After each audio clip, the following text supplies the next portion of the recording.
The world's largest ever trial of a 4-day working week, which took place in Iceland, has been branded an overwhelming success by British researchers who say it should be tried out here in the UK. Well, the pilot, which took place over 4 years, found that while working fewer hours for the same pay, workers' productivity and their well-being was improved.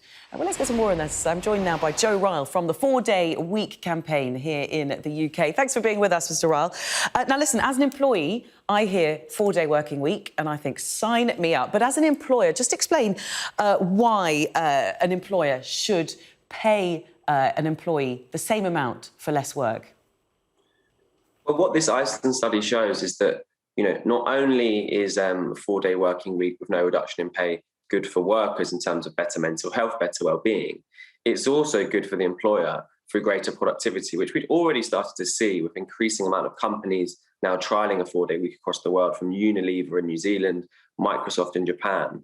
And this was one of the biggest studies of its kind, which has led to now 86% of Iceland's population reducing their working hours.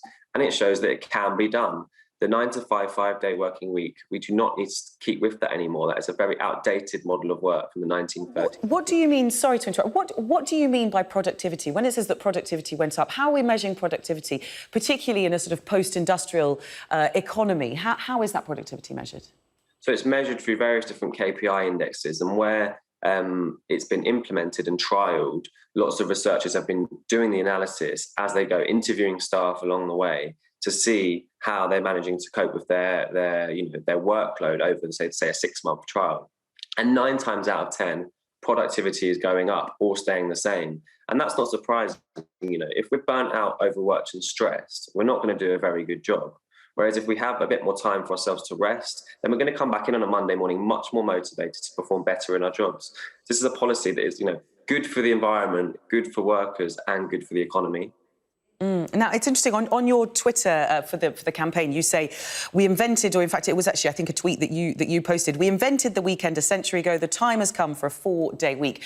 I'm interested to see what that week would look like.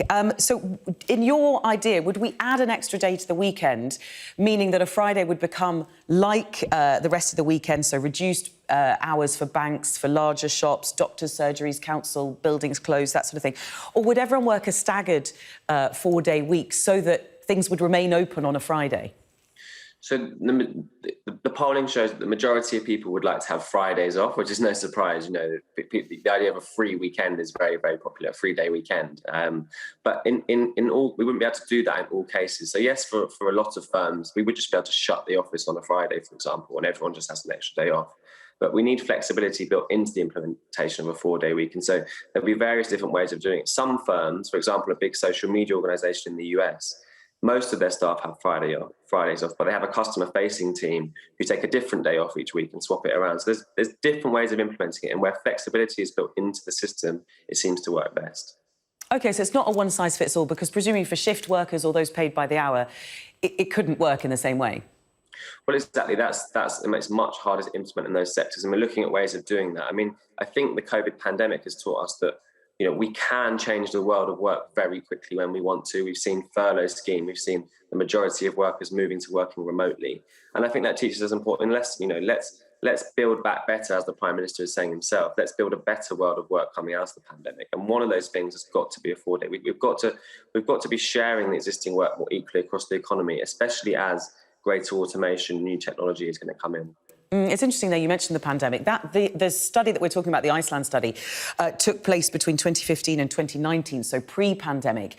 Isn't there an argument that our working patterns during the pandemic since then have already fundamentally changed? There's more working from home, more flexible working. Do we need now a 4-day week still? There is more flexibility, but unfortunately, the evidence seems to suggest that actually working hours overall have actually gone up by an hour or two since the pandemic, which is a shame.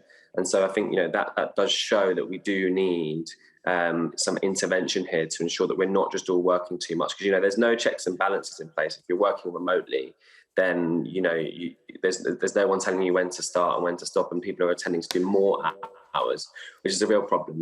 For burnout, stress, overwork, mental health issues, these are all prevalent in the British workplace. And it's time for change. Working hours have not reduced at all since the 1980s. In the UK, we work on the longest full-time hours in the world, or having one of the least productive economies and the fewest number of bank holidays. So it's really a problem here, and it's time for change when it comes to working hours. Yeah, and I guess a lot of presentism, so hanging the jacket on the back of the chair just to sort of pretend you're in the office whilst you're not actually there or doing the work. On Twitter, one of the taglines that you've got for the campaign is building a world where we work to live rather than live to work. It feels to me that comes from an assumption that work is something to be endured rather than something to be enjoyed. That feels a little bit negative, doesn't it? I don't think so. I think, if people love their jobs, that's great. But this is about just a better work-life balance for everyone. Now, what's not to like about that? The balance isn't quite right where you're doing 5 of your 7 days, you're working.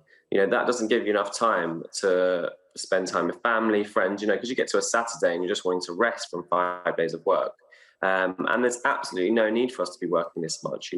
One of the strongest arguments for a 4-day week in times of economic recession, economic crisis, which we've seen in the COVID pandemic, is that it would share existing work more equally across the economy, which is reducing unemployment.